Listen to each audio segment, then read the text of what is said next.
წმინდა აბა დოროთე, სულის სასარგებლო სწავლანი. სწავლა პირველი, ერიდან გამოსვლის შესახებ. თავდაპირველად, როცა ღმერთმა კაცი შექმნა, 64-ში დაამკვიდრა. ყოველგვარი სათნოებით შეამკო და მცნებად მისცა არეჭამა იმ ხის ნაყოფი შუა 64-ში რომ იყო. იმყოფებოდა იგი შვებასა და ლოცვაში, ყოველგვარ სიკეთეს განიცდიდა, წმინდა გრძნობები ჰქონდა, იყო ბუნებრივ მდგომარეობაში, როგორც ღმერთმა დაბადა, რადგან ღმერთმა თავის ხატად, ანუ უკუდავი, თავისი თავის ბატონი და ყოველგვარი სათნოებით შემკული შექმნა კაცი. მაგრამ როცა მცნება დაარღვია და იმ ხის ნაყოფი იგემა, ღმერთმა რომ უბრძანა არეჭამა, 64-დან გამოაძევეს, რადგან ბუნებრივი მდგომარეობიდან დაეცა, ცოდვაში დიდების მოყვარეობასა და ამ მსოფლიურ გემოთ მოყვარეობაში ჩავარდა. სხვა ვნებებმაც სძლია, რადგან მცნების დარღვევით საკუთარი ნებით დაემონა მათ.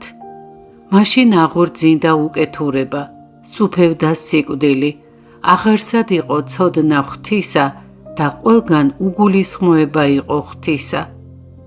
ცოტა ვინმემ, ვინც ბუნებრივ რჯულს იცავდა, თუ იცოდა ღმერთი, როგორებიც იყვნენ აბრაამი და სხვა მამათმთავრები, ნოე, იაკობი, ასეთები მეტად იშვიათად იყვნენ. მაშინ განავრცო ეშმაკმა მთელი თავისი უკეთურება და გამეფდა ცოდვა. დაიწყო კეთმსახურების, მრავალღმერთიანობის, კაცის კulis გრძნეულებისა და ყოველგვარი უკეთურების ბატონობა. მაშინ სახიერმა ღმერთმა შეიწყალა თავისი ქმნილება და მისცა მოსეს მიერ დაწერილი რჯული, რომელშიც ზოგიერთი საქმე აძაგა და ზოგი შეაქო. ეს კი ნიშნავს, ეს გააკეთეთ, ის არ გააკეთოთ, რადგან მეხსეულად ამბობს, უფალი ღმერთი შენი, მხოლოი უფალი არს. ეს იმიტომ თქვა, რომ ადამიანთა გონება მრავალღმერთიანობისგან განეშორებინა. კიდევ ამბობს, შეიყვარო უფალი ღმერთი შენი, ყოვლითა გულითა შენითა და ყოვლითა გონებითა შენითა. ყველგან ამბობს, რომ ღმერთი ერთია და სხვა არ არსებობს. თქვა რა შეიყვარო უფალი ღმერთი შენი, ამ სიტყვებით აჩვენა, რომ ღმერთი ერთია და ერთია უფალი. ასევე ათმცნებაშიც ამბობს, უფალსა ღმერთსა შენსა თაყვანისცე და მას მხოლოსა შეეყო და სახელსა მისა მონებდე. კიდევ ამბობს, არა იყვნენ შენ და ღმერთნი სხვანი თვინიერ ჩემსა, არცა ყოველი მსგავსებაი, რაოდენი ცათა შინა ზედა, რაოდენი ქვეყანასა ზედა ქვე. ეს იმიტომ თქვა, რომ იმ დროს ადამიანები ქმნილებებს ემსახურებოდნენ და არა შემოქმედს. და სახიერმა ღმერთმა დახმარების, მოქცევისა და გამოსწორების მიზნით მისცა რჯული, მაგრამ არ გამოსწორდნენ. მოულინა წინასწარმეტყველები, ვერც ამათ განკურნეს დიდი წყლული, რადგან ბოროტება გამრავლებულიყო, როგორც ესაია ამბობს, არა არს მის შორის სიმრთელე, არცა წყლული, არცა ნაგვემი, არცა ბრძვილი განსივებული. არა არს სალბუნი დასადებელად, არცა ზეთი, არცა შესაკვრელნი. თქმული ნიშნავს, რომ ბოროტება არ არის მცირე, არც ერთ ადგილასაა რომ განკურნოთ, არამედ მთელ სხეულს, ანუ სულს მოსდებია. ყველაფერი ცოდვას დაუმონებია და დაუპყრია. იერემია ამბობს, ვკურნებდით ბაბილონსა და არა განიკურნა. შენი სახელი გამოვუცხადეთ და მოუთხრეთ შენი მცნებების, ქველმოქმედებების, აღთქმების შესახებ, წინასწარ ვაუწყეთ მტრის მოსვლა. ყოველივე ეს ვუყავით ბაბილონს და არ განიკურნა, ანუ არ შეინანა, არ შეშინდა, უკეთურებისგან არ მოიქცა. სხვა ადგილას ამბობს, წურთაი არა შეიწყნარეს, არცა სწავლება, არცა მხილება. ფსალმუნში ნათქვამია, ყოველი ჭამადი მოიძაგა სულმან მათმან და მიეახნეს ბჭეთა სიკვდილისათა. მაშინ სახიერმა და კაცთმოყვარე ღმერთმა თავისი მხოლოდ შობილი ძე მოავლინა, რადგან ამგვარი სენის განკურნება მხოლოდ ღმერთს შეეძლო. წინასწარმეტყველებმა იცოდნენ ეს, ამიტომ ამბობდა დავითი, რომელიც ზიზე და ქერუბინთა განსხადე და აღადგინე ძლიერება ისენი და მოვედ ცხოვრებად ჩვენდა. კიდევ ამბობს, უფალო მოდრიგენ ცანი და გარდა მოხეთ. ბევრი სხვა მსგავსი სიტყვა თქვეს ამან და სხვა წინასწარმეტყველებმა. ზოგი მოსვლას ევედრებოდა, ზოგი დარწმუნებული იყო და ამბობდა, რომ მოვიდოდა. მოვიდა ჩვენი უფალი და ჩვენ გამო ადამიანი გახდა. რათა როგორც წმინდა გრიგოლი ამბობს, მსგავსით მსგავსი განკურნოს, სულით სული, ხორცით ხორცი. ცოდვის გარდა ყველაფრით კაცი გახდა, მიიღო ჩვენი არსება, ჩვენი ცდუნების დასაბამი, გახდა ახალი ადამი, მისივე შექმნილის ხატი, განაახლა ჩვენი ბუნება, განწმინდა გრძნობები, როგორიც თავდაპირველად იყო. რაჟამს განკაცდა, დაცემული კაცი განაახლა, ცოდვისგან გაათავისუფლა დამონებულნი და მისგან ჩაგრულნი, რადგან მტერს დაეჩაგრა კაცი და დაპატრონებოდა მას, ვისაც ცოდვა არ ეწადა, ისინიც უნებლიეთ სცოდავდნენ. როგორც მოციქული ამბობს, რამე თუ არა რომელი იგი მნებავს კეთილი, მას ყოფ, არამედ რომელი იგი არ ამნებავს ბოროტი, მას ვიქმ. როცა ღმერთი ჩვენ გამო კაცი გახდა, ადამიანი მტრის მონობისგან გაათავისუფლა, რადგან მთელი მისი ძალა შემუსრა, მისი მხნეობა მოაუძლურა, მისი მონობისგან გვიხსნა, მისი ხელიდან გამოგვიტაცა და თუ ჩვენ თავად არ მოვიწადინებთ ცოდვას, ვეღარავინ გვაიძულებს, რადგან ყოველგვარი ცოდვისგან გავგწმინდა. მაგრამ სახიერმა ღმერთმა იცოდა, რომ ნათლისღების შემდგომ კვლავ ჩავიდენდით ცოდვას, როგორც დაწერილია, კაცი სიჩოიდან მისით, არს მალე ცოდვისა მიმართ. ამიტომ თავისი სახიერებისამებრ მოგცა წმინდა მცნებები, რათა რომც შევცოდოთ თუ მოვიწადინებთ, მისი მცნებების დაცვით, არა მარტო ცოდვებისგან, არამედ ვნებებისგანაც კი შევძლოთ განწმენდა. ცოდვა სხვაა და სხვაა ვნება. ვნებებია გულის წყრომა, პატივმოყვარეობა, გემოთმოყვარეობა, სიძულვილი, ბოროტი გულისთქმა და ამის მსგავსნი. ხოლო ცოდვა ისაა, როცა კაცი საქმით აღასრულებს ვნებას და ხორციელად ჩადის მას. ბევრს აქვს ვნებები, მაგრამ საქმით არ ასრულებს. მოგცა მცნებები, რომლებიც ჩვენში არსებული ვნებებისგანაც გვწმენდნენ, გვიჩვენა ბოროტებისა და სიკეთის გზა და გვითხრა, თუ რას მივყავართ ცოდვამდე. რჯული ამბობს არ იმრუშო, უფალი კი ამბობს, გულისთქმაც კი არ მიიღო, რადგან თუ გულისთქმა გექნა, თუნდაც დღეს არ მოიმოქმედო, რა კი შენშია, ბოლოს მაინც დაგცემს. თუ ძმის მიმართ გულის წყრომა გაქვს, ოდესღაც ძაგებასაც დაიწყებ და ამგვარად თანდათან კაცის კვლამდეც მიხვალ. რჯული ასევე ამბობს, თვალი თვალისა წილ, კბილი კბილისა წილ. უფალი კი გვამცნებს, როცა ლოყაში გვარტყამენ, არა მარტო მოვითმინოთ, არამედ მეორეც მივუშვიროთ სიმდაბლით. მაშინ რჯული ამბობდა, რათა ამის შიშით არავის ჩაედინა ბოროტება. ამჯერად კი ცდილობს ჩვენგან გავაძევოთ სიძულვილი, გემოთმოყვარეობა და დიდების მოყვარეობა. ჩვენს მეუფეს ქრისტეს ნებავდა ეჩვენებინა, თუ როგორ ჩავცვევდით ყველა ამ ცოდვაში და როგორ მივედით ამ საშინელ დღემდე. პირველად, როგორც თქვი, წმინდა ნათლისღებით გაგვათავისუფლა ჩვენი ცოდვებისგან.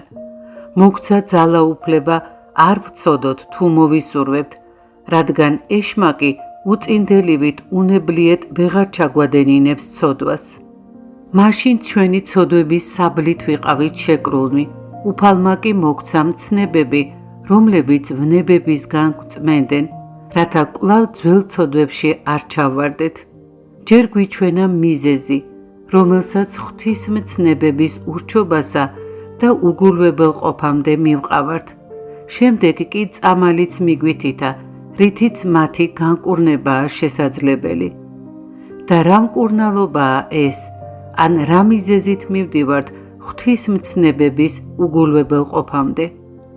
ნახეთ, რას ამბობს უფალი. ჩემგან ისწავლეთ, რამე თუ მშვიდ ვარ და მდაბალ გულითა და ჰპოვოთ განსვენებაი სულთა თქვენთა.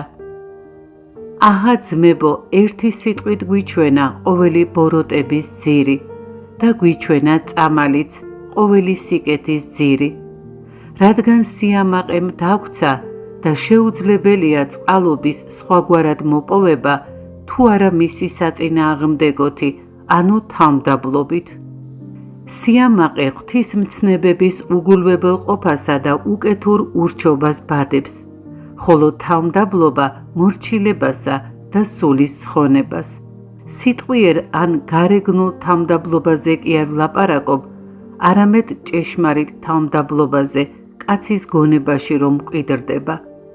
ვისაც სურს ცხონდეს, თავმდაბლობა ისწავლოს და მაშინ ნახავს, რომ თავმდაბლობაშია ყოველგვარი განსვენება, სიხარული და დიდება.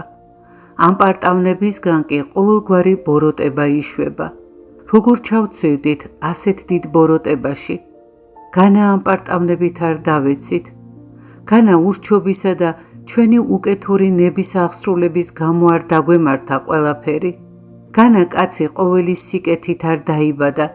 განა სამოთხეში არ იყო სიხარულით, განსვენებითა და დიდებით?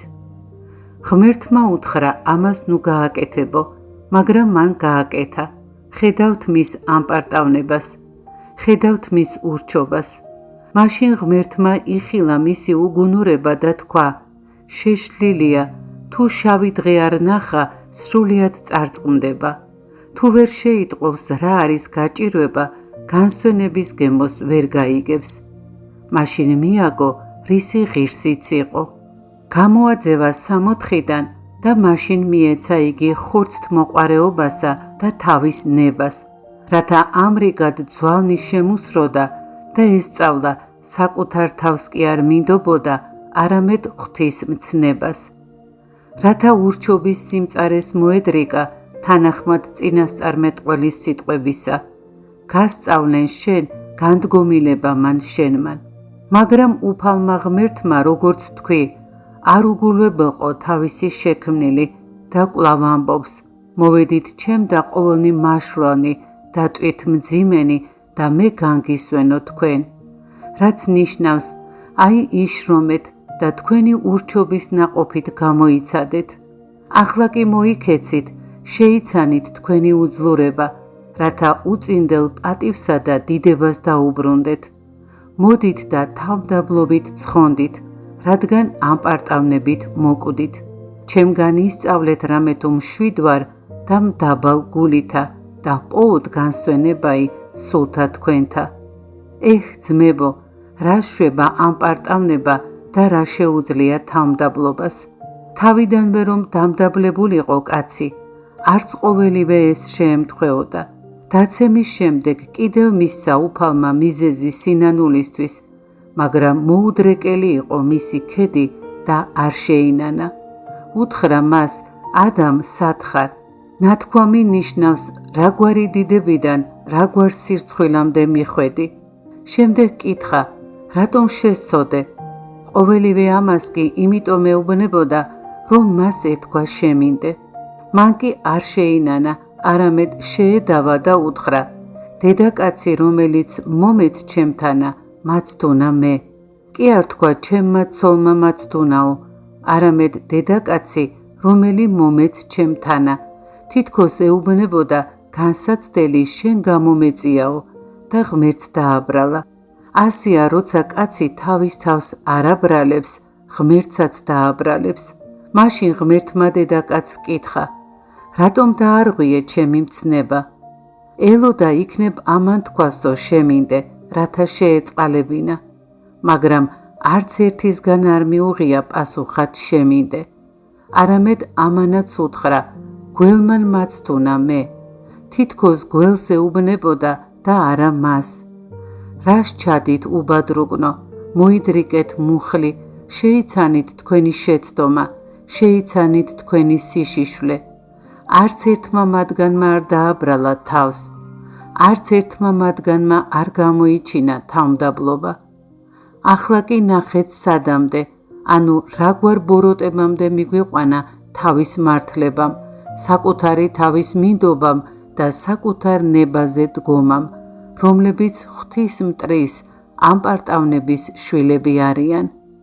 ხოლო თავმდაბლობის შვილები არიან თავის დადანაშაულება, საკუთარი განზრახვის უნდობლობა, საკუთარ ნებაზე არ დგომა. ამ საქმეებით კაცს შეუძლია უწინდელ საზომს მიაღწიოს, დაიცავს რა ქრისტეს მცნებებს, რადგან თავმდაბლობის გარეშე შეუძლებელია მცნებების დაცვა, კეთილი საქმის აღსრულება, როგორც წმინდა მამა მარკოზი ამბობს. შემოსვლილი გულის გარეშე შეუძლებელია ბოროტებისგან განდგომა და სათნოების შეძენა. ამიტომ ვიტყვი, კაცი გულის შემოსვლით იწყნარებს ნებას, ბოროტებას განუდგება, სათნოებებს იძენს და შემდეგ თავდაპირველ განსვენებას აღწევს. წმინდანებმა იცოდნენ ეს და ამიტომ ცდილობდნენ ღმერთს თავმდაბლობით მიახლებოდნენ. იყვნენ ისეთი ღვთისმოყვარენი, რომელთაც ნათლისღების შემდგომ არა მარტო ვნებების საქმით აღსრულება შეწყვიტეს, არამედ თავად ვნებების ძლევაც კი მოიწადინეს და გახდნენ ვნებებისგან თავისუფალნი, როგორნიც იყვნენ წმინდა ანტონი და სხვა ღმერთშემოსილი მამები, რადგან მხურვალე აზრით იყვნენ შეპყრობილნი თავი განეწმინდათ, როგორც მოციქული ამბობს, ყოვლისაგან შეგინებისა, ხორცთაისა და სულისა. მათ იცოდნენ, რომ ცნებების დაცვით იწმინდება სული. როგორც აღვნიშნეთ, ამრიგად ნათდება გონებაც და თავის უწინდელ საზომს უბრუნდება, რადგან მცნებაი უფლისა ბრწყინვალე არს განმანათლებელ თვალთა. ისინი მიხვდნენ, თუ ერში იქნებოდნენ, სათნოებებში წარმატებას ვერ მიაღწევდნენ. თავიანთთვის ცხოვრების უცხო რამ წესი შემოიღეს, ეს არის მონაზვნობა. დაიწყეს ერისგან გაქცევა და უდაბნოში ცხოვრება მარხვით, ლოცვით, ხმელზე წოლითა და სხვა სახის მოღვაწეობით. სრულიად მიატოვეს სამშობლო, ნათესავები და ქონება. რაღა ბევრი ვთქვა, ჯვარს აცვეს თავი წუთისოფლისთვის და არა მარტო მცნებები დაიცვეს, არამედ ძღვენით შესწირეს ღმერთს. გეტყვით როგორ?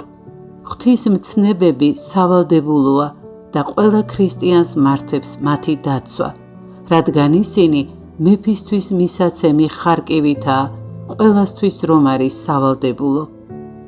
არსებობს ვინმე ხარკის გადახდაზე უარი რომ უთქვამს და ტანჯვას გადარჩენია. ამ ქვეყნად კი არსებობენ ისეთი დიდი და ბრწყინვალე ადამიანებიც, რომლებიც არათუ ხარკს უხდიან, ძღვენსაც კი სწირავენ მეფეს და მეფისგან დიდი პატივისა და ჯილდოს ღირსნი ხდებიან. მსგავსადვე წმინდა მამებმა არა მარტო მცნებები დაიცვეს, არამედ ღმერთს ძღვენით შესწირეს. ძღვენი კი არის ქალწულება და მოწყალება.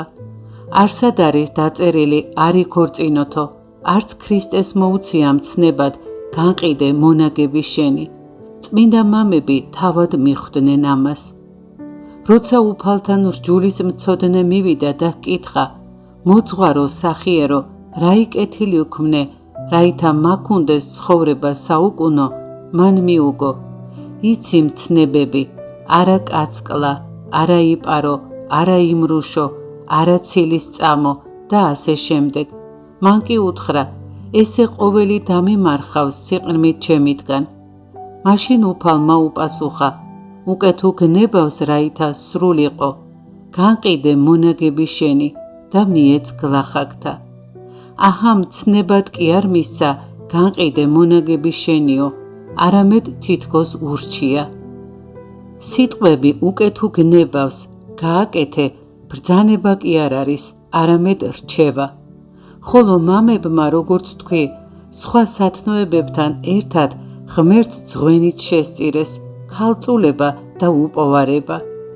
როგორც ადრე აღვნიშნე, ჯვარს აცვეს თავი წუთისოფლისთვის და შემდეგ ისწრაფეს, რათა წუთისოფლთან ერთად საკუთარი თავიც ჯვარს ეცვათ, როგორც მოციქული ამბობს, სოფელი ჩემდამო ჯვარცმულ არს და მე სოფლისა. რას ნიშნავს ეს ნათქვამი? სოფელი ჯვარს ეცმის კაცისთვის. როცა კაცი მასაც და მის ყოველ საქმეს, სამშობლოსა და ნათესავებს განეშორება, მაშინ კაცისთვის წუთისოფელი ჯვარცმულია, რადგან მას განშორდა. ამას გულისხმობს მოციქული, როცა ამბობს, სოფელი ჩემდამო ჯვარცმულ არს. შემდეგ კვლავ ამბობს და მე სოფლისა. წუთისოფლისთვის კაცი როგორ ეცმევა ჯვარს? როცა გარეგან საქმეთაგან განშორების შემდგომ კაცი ცდილობს ალაგმოს ამგვარ საქმეთა მიმართ სურვილიც კი, სრულიად უარყოს საკუთარი ნება, მოაკვდინოს ვნებები, მაშინ თავად იგი ჯვარს ეცმის წუთისოფლისთვის და მოციქულის მსგავსად მასაც შეუძლია თქვას, სოფელი ჩემდამო ჯვარცმულ არს და მე სოფლისა. ხოლო წმინდა მამებმა თავისთვის ჯვარს აცვეს წუთისოფელი და ისწრაფეს, რათა თავიც ჯვარს ეცვათ წუთისოფლისთვის. ჩვენ კი დავტოვეთ ერი, მონასტერში მოვედით და გონია ჩვენი წუთისოფელი ჯვარს ვაცვით, ხოლო წუთისოფლისთვის ჩვენი თავის ჯვარცმას არ ვლამობთ, რადგან მისი სურვილი მაინც გვაქვს, გვიყვარს დიდება, საჭმელი, ტანისამოსი. თუ რამე მშვენიერ ჭურჭელს ვნახავთ, გვინდა გვქონდეს და როგორც მამა ზოსიმემ თქვა, პატარა ჭურჭელს ნებას ვაძლევთ, ჩვენში 100 ლიტრის ადგილი დაიკავოს და გვგონია წუთისოფელი და მისი საქმეები მივატოვეთ. მოვდივართ მონასტერში და არანაირი საქმით არ ვიჩენთ მის სიყვარულს. ეს ჩვენი უგუნურებით მოგდის, რადგან ყველაფერი დავტოვეთ, რაც გაგვაჩნდა, დიდი იყო თუ მცირე, და ახლა ამ უმნიშვნელო რაღაცით ჩვენს სურვილს ვიკმაყოფილებთ. ასე კი არ უნდა ვიქცეოდეთ, არამედ როგორც წუთისოფელსა და მის საქმეებს განვუდექით, ისევე უნდა განვუდგეთ გულის თქმებსა და მათ სიყვარულს. უნდა ვიცოდეთ, რას ნიშნავს ერიდან გამოსვლა და რა არის მონასტერი, რას ნიშნავს, რაც გვაცვია. ჩვენი სამოსია უმკლავო ტანსაცმელი, ტყავის სარტყელი, საბეჭური და ბარტყული. ყველაფერი ეს ჩვენი გარეგნობაა. უნდა ვიცოდეთ, რას განასახიერებენ ისინი, რატომ გვაცვია უსახელო სამოსი. სახელო ხომ ყველას აქვს. ეს იმიტომ, რომ სახელო ხელის სიმბოლოა. და როცა აზრად მოგვევა ხელით აღვასრულოთ ძველი კაცის საქმე, მოვიპაროთ, ვცემოთ, ან სხვა რამ გავაკეთოთ, რაც ხელით სრულდება, შევხედოთ ჩვენს გარეგნობას, სახელო, რაც ხელის სიმბოლური გამოხატულებაა, არ გვაქვს, ძველი კაცის საქმეები რომ ვაკეთოთ. ჩვენი სამოსელი მეწამულია. რას ნიშნავს მეწამული? ყველას, ვინც მეფის მეომარია, მეწამული სამოსი აქვს, რადგან მეფეს მეწამული სამოსი, ანუ პორფირი აცვია. მსგავსად მისი მეომრების სამოსიც მეწამულია, რათა ამით ცხადი გახდეს მეფისანი რომ არიან. ჩვენი სამოსელიც იმიტომ არის მეწამული, რომ ცხადი იყოს ქრისტეს მეომრები ვართ და ყველა იმ ვნების მოთმინება გვმართებს ჩვენთვის რომ მოითმინა მან. როცა უფალი ევნო პორფირით შემოსეს, როგორც მეუფე, რადგან იგია მეუფეთა მეუფე და უფალი უფლებათა. და კიდევ რა კი ურჯულოები დასცინოდნენ, მსგავსადვე ჩვენც, ვისაც მეწამული გვაცვია, უნდა მოვითმინოთ მისი ვნებები. როგორც მეომარი თავს არ დაანებებს მეომრობას, არ წავა და მუშა ან ვაჭარი არ გახდება, რათა პატივს არ მოაკლდეს, როგორც მოციქული ამბობს, არავინ მოღვაწე შეეყოფის სოფლისა საქმეთა, რაითა ერისთავსა მის სათნო ეყოს, ასევე ჩვენც გვმართებს ვიღვაწოთ და ყველანაირი საზრუნავისგან გავთავისუფლდეთ, რათა ღმერთს მოვეწონოთ, როგორც დაწერილია, იყოს ქალწული, უზრუნველი და გამზადებული. რატომ გვარტყია ტყავის სარტყელი? პირველი იმიტომ, რომ საქმისთვის ვიყოთ მზად. ყოველი კაცი, რომელიც რამე საქმის გაკეთებას ლამობს, თავდაპირველად წელზე მოირტყამს და ასე შეუდგება საქმეს, როგორც დაწერილია. იყვნენ წელნი თქვენი მორტყმულ. მეორე იმიტომ, რომ როგორც ჩვენი სარტყელია მკვდარი გვამისგან, ისე ჩვენც მოვაკვდინოთ ჩვენი გულის თქმები. სარტყელი კი წელზე გვაქვს, სადაც თირკმელებია, ხოლო სულის გულის თქმები არის თირკმელებში. ამიტომაც ამბობს მოციქული, მოაკვდინენით უკვე ასონი თქვენი ქვეყანასა ზედა, სიძვაი, არაწმინდებაი და სხვა. გვაქვს საბეჭურიც, რასაც ჯვრის სახით ვიკეთებთ მხრებზე. ეს კი განასახიერებს უფლის ნათქვამს. აღიღენ ჯვარი თვისი და შემომიდეგინ მე. რა არის ჯვრის აღება და უფლის შედგომა? თავის სრული მოკვდინება. თავის მოკვდინება კი ქრისტეს რწმენით ხდება. როგორც მამები წერენ, რწმენა გვიფართოებს სულიერ გზას, რომელსაც თავის მოკვდინებამდე მივყავართ. თავი უნდა მოვაკვდინოთ წუთისოფლის საქმეებისთვის. რა კი ნათესავები მივატოვეთ, მათ სიყვარულსაც ვანებოთ თავი. რა კი ქონება და შენაძენი დავტოვეთ, მათი სიყვარულიც დავტოვოთ. აი ეს არის სრული გამოსვლა ერიდან. ვიხურავთ ბარტყულსაც, რომელიც სიჩვილის ნიშანია, რადგან უმანკო ჩვილებს ბარტყული ახურავთ, ხოლო სრულწლოვან კაცებს არა. ჩვენ კი იმიტომ გვახურავს, რომ ბოროტი საქმეებისთვის ვიყოთ ჩვილები. როგორც მოციქული ამბობს, ნუ ყრმა იქნებით გონებითა, არამედ ბოროტისათვის ყრმა იყვენით. რას ნიშნავს ეს სიტყვები? ჩვილი უმანკოა, თუ აგინებენ არ განრისხდება, თუ შეაქებენ არ ამაყობს, არც თავს იმართლებს, არც დიდებას ეძიებს. ასევე ბარტყული ღვთის მადლს განასახიერებს, როგორც ბარტყული იფარავს ყრმის თავს, ისე ღვთის მადლი ჩვენს გონებას. როგორც მამები წერენ, ბარტყული სახეა ღვთის მადლისა, რომელიც ჩვენს გონებას იფარავს და ჩვენს საღმრთო სიჩვილეს იცავს მათგან, ჩვენ რომ გვებრძვიან. აი წელზე გვაქვს სარტყელი, რომელიც არის გულის თქმების მოკვდინება. ჩვენს მხრებზე საბეჭური სახეა ჯვრისა, ხოლო ბარტყული საღმრთო სიჩვილისა. ახლა კი ჩვენი გარეგნობის შესაბამისად ვიაროთ, რათა როგორც მამებმა თქვეს, სხვა რამ არ გვემოსოს.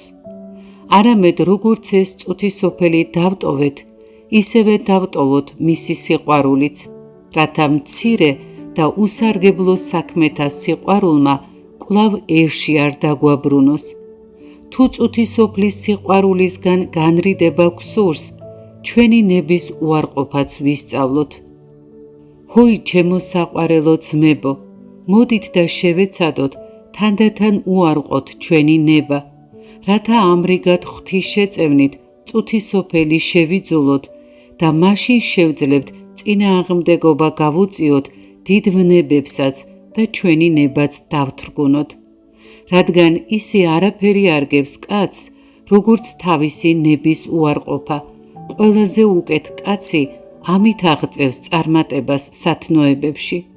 როგორც კაცი, რომელსაც სადმე წასვლა სურს, სასურველ ადგილამდე მისასვლელი მოკლე გზა იცის და თუნდაც ეს გზა ვიწრო იყოს, მაინც ამ ვიწრო გზით მალე მიაღწევს ხოლმე ვრცელსა და განსასვენებელ ადგილს, ასევე კაცი, ვინც თავის ნებას უარყოფს, თავისი ნების თანდათან უარყოფით წუთისოფლის სიძულვილამდე და დიდი ვნებების დათრგუნვამდე მიდის. მაშინ მივა სრულყოფილებამდე, გონიერებამდე და ღვთისნების აღსრულებამდეც. თუ კაცი მოისურვებს ყოველთვის ნახავს დროს განუდგეს თავის ნებას, ასე თანდათან ისწავლის ნების უარყოფას. გეტყვით როგორ? თუ ვინმე მიდის გული ეუბნება იქით გაიხედეო და არ გაიხედავს, აი განუდგა თავის ნებას. ასევე თუ საუბრის დროს აზრი ეტყვის, შენც თქვი რამეო და არ იტყვის, თავის ნებას დაუტევებს. თუ კიდევ ეტყვის გული, წადი ნახე მზარეული რას ხარშავსო და არ წავა, თავის ნებას უარყოფს. თუ კიდევ ეტყვის გული, გახედე გზას, ვინმე შენი საყვარელი ადამიანი ხომ არ მოდისო და არ გაიხედავს, თავის ნებას უარყოფს. ასევე თუ რამე სიხილავს, გული ეტყვის იკითხე, ვინ მოიტანაო და არ იკითხავს, თავის ნებას უარყოფს.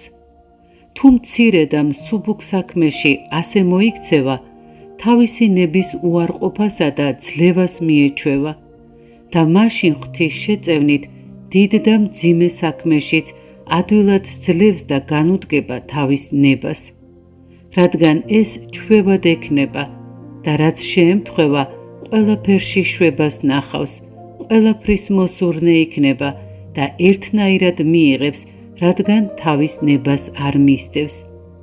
ვინც თავის ნებას უარყოფს, რაც უნდა უთხრან და შეემთხვეს, ყველაფრის მოსურნეა, ყოველივე მისი ნებაა და ამრიგად როგორც აღვნიშნეთ, მივა წუთისოფლის სიძულვილამდე, ხოლო წუთისოფლის სიძულვილით სრულ უვნებობამდე. იცოდეთ, რომ ნების მცირედ დატევებით დიდამდეც მიდიან. ნახეთ ნეტარმა დოსითემ, რაგვარი ცხოვრებიდან, ფუფუნებისა და შვებისგან რაგვარ საზომს მიაღწია. კაცი, ვისაც ღვთის სიტყვა არასდროს სმენოდა, როგორი მადლის ღირსი გახდა, იმიტომ, რომ მოკლე დროში გამოიჩინა მორჩილება და თავისი ნება უარყო. ნახეთ როგორ ადიდა ღმერთმა, არ დაუშვა რა მისი სათნოებების დავიწყება და ამ ქვეყნად დაფარვა, არამედ დიდ ბერს გამოუცხადა წმინდანებთან ერთად ცათა სასუფეველში დიდებით მდგომი. კიდევ გიამბობთ ერთ საკვირველ ამბავს, რაც მე შემემთხვა, რათა მიხვდეთ სიკვდილისგანაც ხსნა რომ შეუძლია მორჩილებასა და საკუთარი ნების უარყოფას. მამა სერიდოს მონასტერში ყოფნისას დიდი ბერის მოწაფე მოვიდა ასკალონის მხრიდან. ბერმა ეს ძმა მამა სერიდოსთან საქმისთვის გამოგზავნა. უცებ ქარი ამოვარდა, ჩვენს მახლობლად ხევში წყალი ადიდდა. ძმა კი წასვლას ლამობდა, რადგან ბერს ეთქვა მისთვის იმავე საღამოს დაბრუნებულიყო უკან. თხოვეთ იმ ღამით ჩვენთან დარჩენილიყო. ვუთხარით შეუძლებელია დღეს მდინარეზე გადავიდეს კაცი. ის კი არ გვეთანხმებოდა და გვეუბნებოდა. ჩემმა მამამ მიბრძანა ამ საღამოსვე დაუბრუნდე და მის სიტყვას ვერ გადავალ. ვნახეთ არ გვიჯერებდა. ვთქვით მდინარემდე მივუშვათ და როცა მდინარეს ნახავს, თავისივე ნებით დაბრუნდება უკან. უკან გავყევით, აზვირთებულ მდინარესთან რომ მივიდა, მყისვე შიგ ჩახტა. ჩვენ შევძრწუნდით, ტირილით ვეძახდით, რადგან არაფრით გვეგონა თუ გადარჩებოდა. ის კი მეხსეულად მეორე ნაპირას აღმოჩნდა, მოტრიალდა, მუხლი მოგვიდრიკა, ლოცვა გთხოვა და წავიდა. გაოცებული ვიყავით მისი სათნოების ძალით, ჩვენ ხილვამაც კი ზარი დაგვცა, ხოლო ის შეუორგულებელი მორჩილების გამო ასე უვნებლად გადაურჩა სასტიკ მდინარეს. კიდევ როცა ძმამ, რომელიც მამამ საჭიროების გამო მსახურთან გაგზავნა, ნახა ქალწულმა კარი ჩაურაზა. მხოლოდ წარმოთქვა, ღმერთო, ჩემი მამის ლოცვით მიხსენიო, რომ მყისვე სკიტის გზაზე აღმოჩნდა თავის მამასთან მიმავალი. ძმამ მხოლოდ ეს წარმოთქვა: ღმერთო, ჩემი მამის ლოცვით მიხსენი და ამის გამო მყისვეს კიტის გზაზე თავის ბერთან მშვიდობით მიმავალი იყო. ახლა კი ნახეთ ორივე მათგანის კრძალვა და თავმდაბლობა. დიდ გასაჭირში იყვნენ. ბერც მის მსახურთან გაგზავნა სურდა, რადგან ამ უკანასკნელმა დააგვიანა და საზრდელი არ მოუტანა მათ. ამიტომ დიდ გაჭირვებასა და სიდუხჭირეში იყვნენ. ბერს ძმისთვის არ უთქვავს წადი, არამედ მხოლოდ კითხა, გინდა წასვლა. ძმასაც არ უთქვავს წავალ, არამედ უთხრა, როგორც გნებავს მამაო, ისე მოვიქცევი, რადგან ორი ვნებით სიძვითა და მამის ურჩობით დაცემისა ეშინოდა. ძლიერ რომ გაუჭირდათ, ბერმა უთხრა, ადე ქიშვილო, წადი ღვთის სახელით და ღვთის იმედი მაქვს, ჩემი მამის ლოცვით დაგიფარავს. კი არ უთხრა, ღმერთის იმედი მაქვს, რომ დაგიფარავსო, არამედ უთხრა, ღვთის იმედი მაქვს, ჩემი მამის ლოცვით დაგიფარავსო. მაშინ წავიდა ძმა, მივიდა, მაგრამ მსახური შინ არ დახვდა. მისმა ასულმა კი კარი ჩაუკეტა. ძმამ რომ ნახა, დიდ განსაცდელში იყო, კი არ თქვა, ღმერთო ჩემო, მიხსენი, არამედ ღმერთო ჩემო, მიხსენი ჩემი მამის ლოცვით და მეხსეულად სკიტის გზაზე აღმოჩნდა. ახლა კი იხილეთ თითოეულ მათგანს როგორი იმედი ჰქონდა თავისი მამის ლოცვისა და განსაცდელის ჟამს მას როგორ შეღაღადეს. ნახეთ როგორ შეაბეს ერთუღელში მორჩილება და თავმდაბლობა და როგორც ორი ფრთით ისე აფრინდნენ მაღლა სულიერი განსვენებისთვის. როგორც ფრინველი თანაბრად საჭიროებს ორივე ფრთას კარგად საფრენად, რადგან ერთით ვერ დაფრინავს, ისე მონაზონსაც თანაბრად ესაჭიროება ეს ორი სათნოება. ამათ გარეშე შეუძლებელია ვინმეს ცხონება, ან სხვა რამ საშუალებით ეშმაკის საფრთხის არიდება, თუ მორჩილებას არ შეუერთდა თავმდაბლობა. ამ დიდ და მშვენიერ სათნოებებს კი ყოველი სათნოების საძირკვლად ვერავინ მოიპოვებს, თუ როგორც ვთქვი, თავის თავს არ აიძულებს და სასიკვდილოდ არ გასწირავს თავისი ნების დასატევებლად. კვლავ თქვათ, როგორ უნდა დაუტევონ ნება? იმით, რომ რაც შეიძლება თავი ანდონ სულიერ მამას, არაფერში ეურჩონ, არამედ ყველაფერში როგორც ღმერთს ისე დაემორჩილონ. მორჩილების სხვა მაგალითსაც გეტყვით. ერთხელ წმინდა ბასილი თავის ერთ-ერთ მონასტერში მიდიოდა. შევიდა მამასახლის უხმო და უთხრა, ვინმე თუ ყავს, ვისაც ჭეშმარიტად სურს სულის ცხონება. მამასახლისმა უპასუხა, ჰე წმინდაო, თქვენი წმინდა ლოცვით ყველას სურს ცხონება. წმინდა ბასილი მიუგო, ვიცი ყველას სურს ცხონება, მაგრამ მე გეკითხები, ჭეშმარიტად ვის სურს? მაშინ მიხვდა მამასახლისი, რადგან ისიც მეტად სულიერი იყო და უთხრა, ჰე წმინდაო, მყავს როგორზეც ბრძანებ. მაშინ წმინდა ბასილიმ უთხრა, აქ მომიყვანე, დაუძახეს და მოვიდა. წმინდა ბასილიმ უთხრა, წყალი მომართვი ხელების დასაბანად. როცა წმინდა ბასილიმ ხელები დაიბანა, აიღო წყალი და უთხრა, ახლა შენ მომეცი ხელები რომ დაგისხა. იგი ისე მოიქცა, როგორც უბრძანა. როცა ამაში გამოსცადა და ნახა მორჩილი იყო, ისევ უთხრა, წირვაზე როცა შევალ, მოდი და მითხარი, რომ დიაკვნად გაკურთხო და ჩემთან ერთად დადგე წირვაზე. იგი ამაშიც უყოყმანოდ დაემორჩილა. როცა წმინდა ბასილი წირვაზე შევიდა, ძმა მივიდა მისი ბრძანებისამებრ და მოახსენა. მან აკურთხა, წაიყვანა და ყოველთვის თან ჰყავდა. მართლაც შვენოდა ამ კურთხეულ ძმას ასეთ ღმერთშემოსილთან ყოფნა. იცოდეთ, ჩემო საყვარელო ძმებო, ვინც უყოყმანო მორჩილებაში გამოცდილი არ არის, მან არ იცის სულიერი განსვენება. ერთხელ მამა იოანეს ვკითხე, რა ვქნა მამაო, წმინდა წერილიდან მესმის, რომ მრავლითა ჭირითა ჯერ არ სჩვენდა შესვლად სასუფეველსა ღმრთისასა. მე კი ვხედავ, რომ არანაირი ჭირი, გულისკლება და საზრუნავი არ მაქვს. მართლაც ასე იყო, არაფერი მაწუხებდა. როცა რამე აზრი მომივიდოდა, მაშინვე ფიცარს ვიღებდი და ვწერდი, რადგან სანამ სახურებაზე შევიდოდი, წერილობით ვეუბნებოდი ხოლმე. სიმართლეს გეუბნებით, წერის დასრულებასაც ვერ ვასწრებდი, რომ ის აზრი მეშვებოდა. ისეთი რწმენა მქონდა წმინდა ბერისა, როგორიც სინამდვილეში იყო კიდეც. როგორც ვახსენებ, კითხე წერილიდან მესმის, მრავლითა ჭირითა ჯერ არ ჩვენდა შესვლად სასუფეველსა ღმრთისასა. მე კი არანაირი ჭირი და ზრუნვა არ მაქვს, რა მჭირს მამაო? ბერმა მითხრა, ნუ წუხარ ძმაო, დამიჯერე, ვინც მამების მორჩილებას მისცემს თავს, ასეთ უზრუნველობასა და განსვენებაშია ქრისტეს შეწევნით. რადგან მისია დიდება, მამითა და სული წმიდითურთ, აწდა მარადის და უკუნითი უკუნისამდე. ამინ.